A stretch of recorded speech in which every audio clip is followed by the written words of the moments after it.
Hey guys, how's it going? Hope you're doing well. My name is Crown, and today I'm going to read you some very interesting stories that I hope that you're gonna love. And now, without further ado, let's go! Hey, so first things first, my girlfriend recommended that I share this story because she thought everyone might enjoy it. So I decided to post it here under a throwaway account. Mostly because my previous posts on my main account would make my real-life identity apparent, and I don't want an artificial boost to my karma. Growing up, I thought I had a good relationship with my parents, mom and dad/stepdad, and my three younger siblings, younger brother 1, younger sister, and younger brother 2. However, around 5th grade, my relationship with them began to change.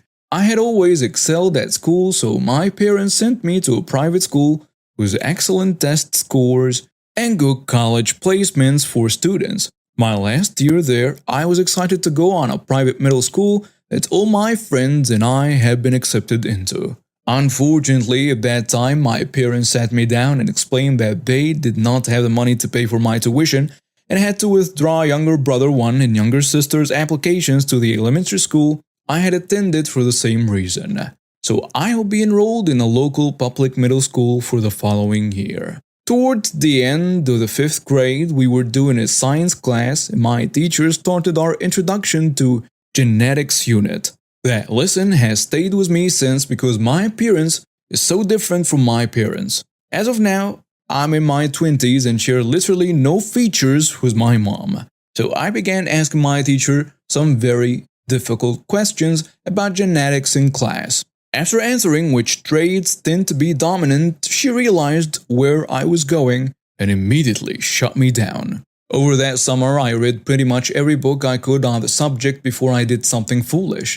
I went to my dad and asked him if I was adopted. This conversation didn't end well. I don't remember everything that was said, but it escalated very quickly and ended with him hitting me. My dad hit me so hard that he actually broke my right cheekbone. My mom rushed me to the hospital and I was coached to say that I was accidentally hit by a doorknob. I eventually had to repeat the same thing to Child Protective Services. After a week back from the hospital, my mom and dad revealed to me that he was actually my stepdad. When they were in college, my mom was dating a guy who she said was a real jerk. When they found out she was pregnant, he left her. But my stepdad stepped up and did everything he could, putting his name on my birth certificate. My mom explaining that when I confronted my stepdad, it really hurt him, and he lashed out in anger. It was wrong, and they both asked for forgiveness. I unfortunately agreed. We seemed to go back to being a somewhat normal family again, but I began to notice things I hadn't before. Whenever my younger siblings needed something, my mom and stepdad would drop everything to help them. Meanwhile, I was told to figure it out myself.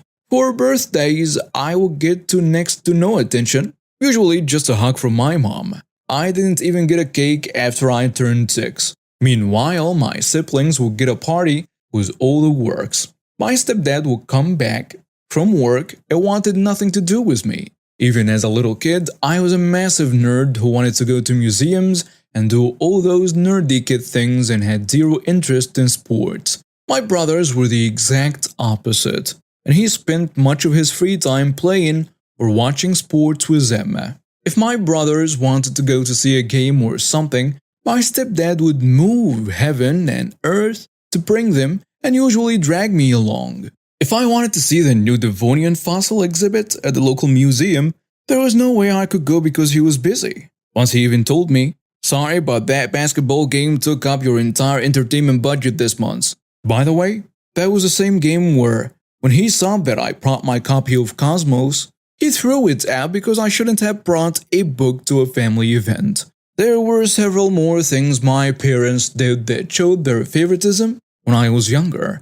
But this is already going to be a long post. What I do want to point out is that this wasn't new behavior that developed after the truth came out.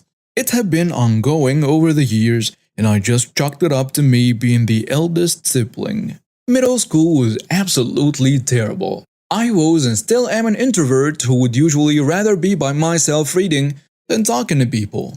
In my old school, I was still the odd one out, but I didn't get singled out for it and had friends. At the public school, I was quickly singled out and bullied. This caused my mental health to severely decline, and my parents refused to intervene because it would toughen you up. I was bullied, but I fought back, and then they became my friends. That's just how guys become friends. Of course, I'm sure anyone here can assume correctly that the faculty was about as helpful. I did try to fight back once, and all it did was get 3 different kids to gang up on me, and I was suspended for 3 days. The only friend I was able to make was an older kid called Devin. Devin was 3 years older than me, but he actually took sympathy on me and decided to protect me from my bullies.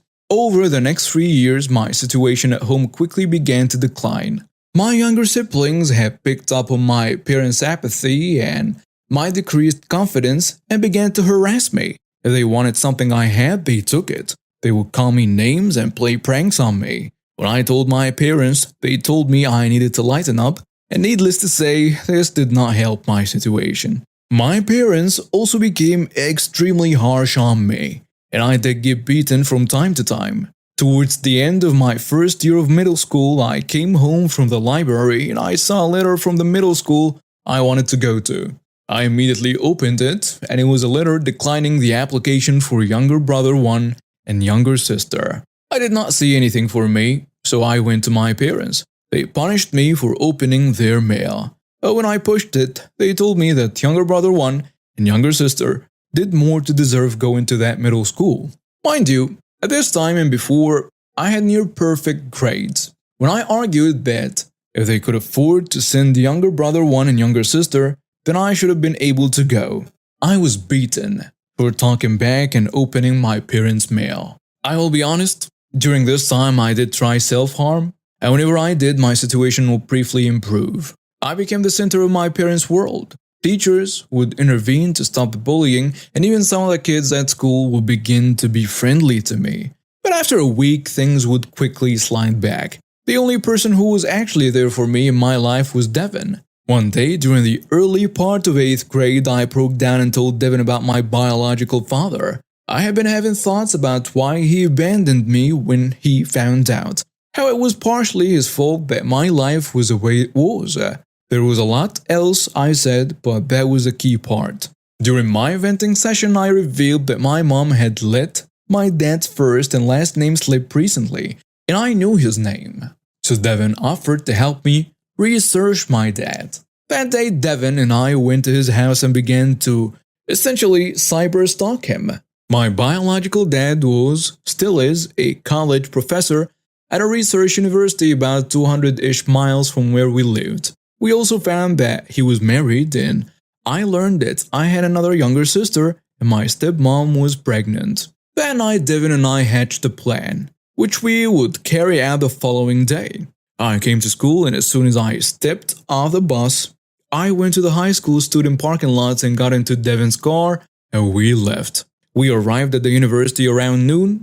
After parking, Devin immediately went to the student center and asked which office my dad worked at and got directions. We went there and he was gone on lunch, but when he came back about an hour later, he saw us sitting outside his office and asked who we were. I remember asking for his name and then asking if he knew my mom.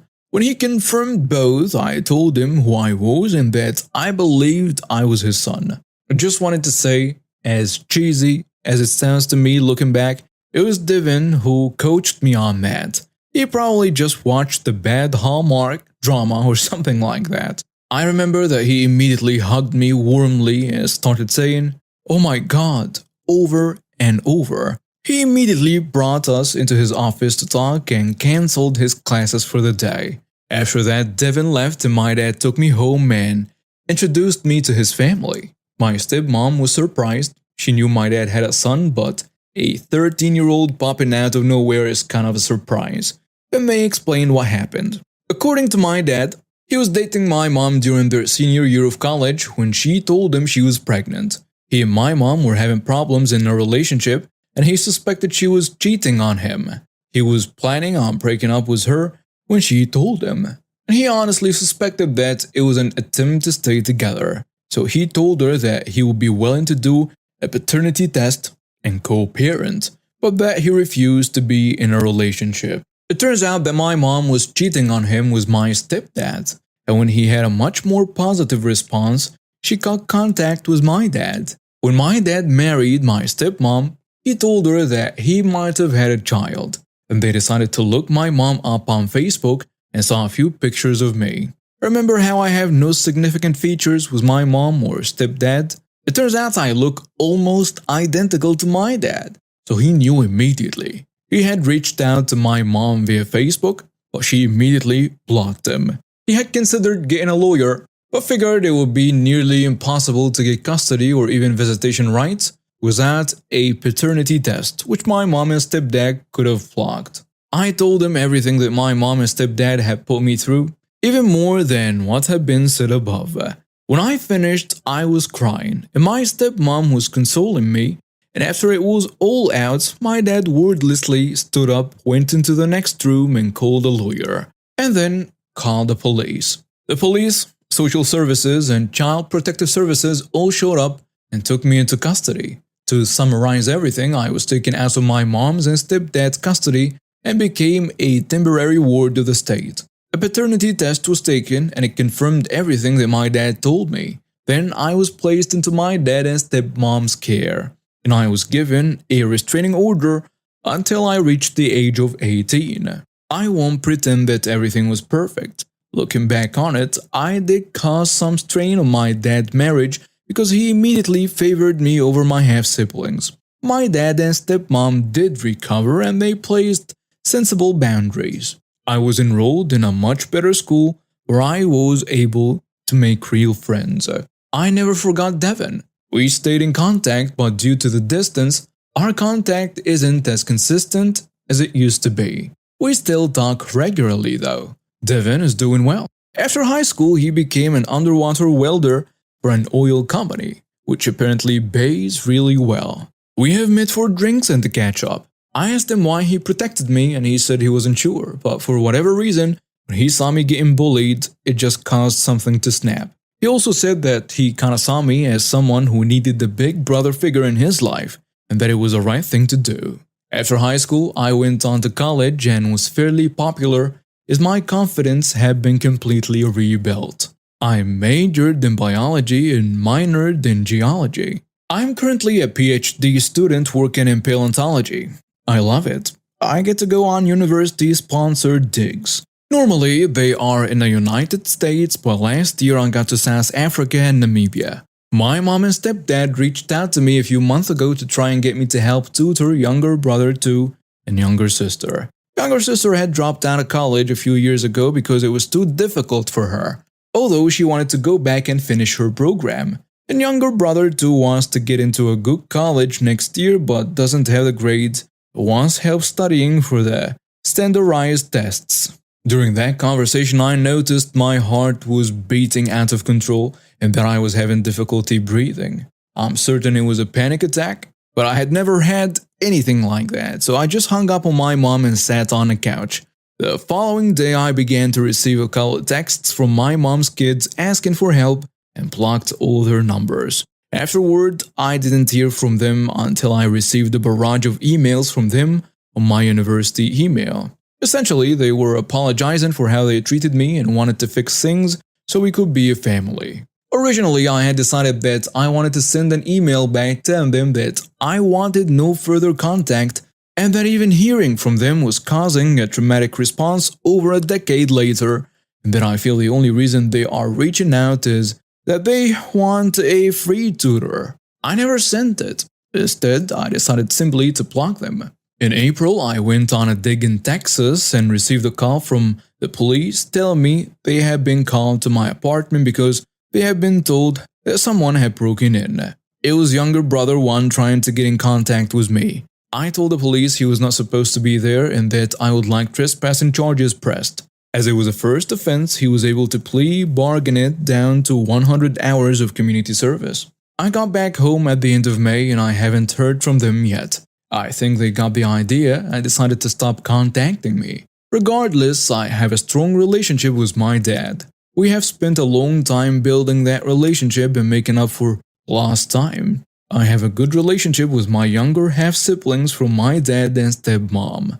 I play with them and spend a lot of time with them. But there is a fairly big age gap between us. My stepmom and I are on good terms. I'm not sure how to describe our relationship, but I would say that while she did not completely replace the role of a mom in my life, she did become a motherly figure. I have no idea if that makes sense, but it's the best way I can phrase it. I am not entirely sure how to end this. There might be something like a message here, but probably not. I really did just feel that I should share my story. Although I have been sitting here and after initially writing this, when I was recalling the mistreatment I suffered and started to proofread it, I started to feel extremely anxious. I think that I may have some suppressed trauma and will be looking to get therapy. My name's Alex, and I'm a lawyer in a quiet town. Well, it used to be quiet until I started digging into the shady dealings of our Homeowners Association president, Karen. It starts when a few neighbors came to me with complaints about unusually high fees and missing funds. At first, I thought it was just typical neighborhood drama, but as I started looking into it, I realized there was something much bigger going on. I spent weeks combing through financial records, meeting minutes, and bank statements. The more I dug, the worse it got. Karen had been embezzling money from the association for years. She'd also been stealing from community projects, pocketing money meant for park renovations and road repairs. After gathering enough evidence, I decided to confront Karen directly. I remember that day clearly. I walked into her office, a stack of documents under my arm, feeling nervous but determined. Karen, we need to talk. Alex, what a surprise. What can I do for you? I've been looking into the association's finances, and I've found some discrepancies. She says, her smile faltering. Discrepancies? What do you mean? I laid out the documents on her desk, pointing out the irregularities and the proof of her theft and corruption. Her face went from confusion to anger to fear in a matter of seconds. These are lies. You're making this up. It's all here, Karen. Bank statements, doctored meeting minutes, fake invoices. You've been stealing from us for years. She stands up now. You have no idea what you're talking about. I suggest you leave now before I call security. I'm not going anywhere. This needs to stop, Karen. I'm giving you a chance to come clean before I take this to the authorities. You have until Thursday to come clean. Karen, leaning over the desk.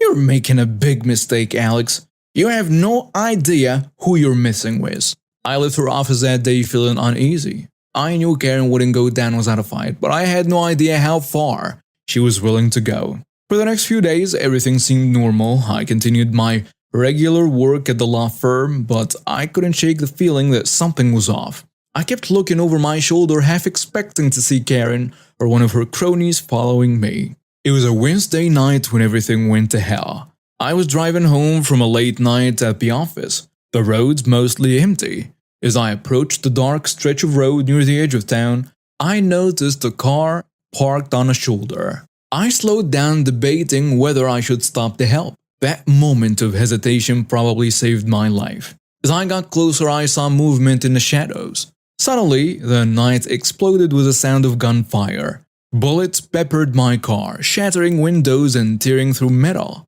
Acting on pure instinct, I slammed on the gas pedal. My car lurched forward, tires screeching as I swerved to avoid the gunfire. I felt a sharp pain in my arm and something warm trickling down the side of my face, but I didn't dare stop. I don't remember much of the drive after that. It's all a blur of adrenaline and fear. Somehow I made it to the police station, my car riddled with bullet holes and my arm bleeding badly. The next few hours were chaos. Cops swarmed the streets hunting for the attackers, and I was taken to the hospital where they patched up my arm and treated the graze on my head.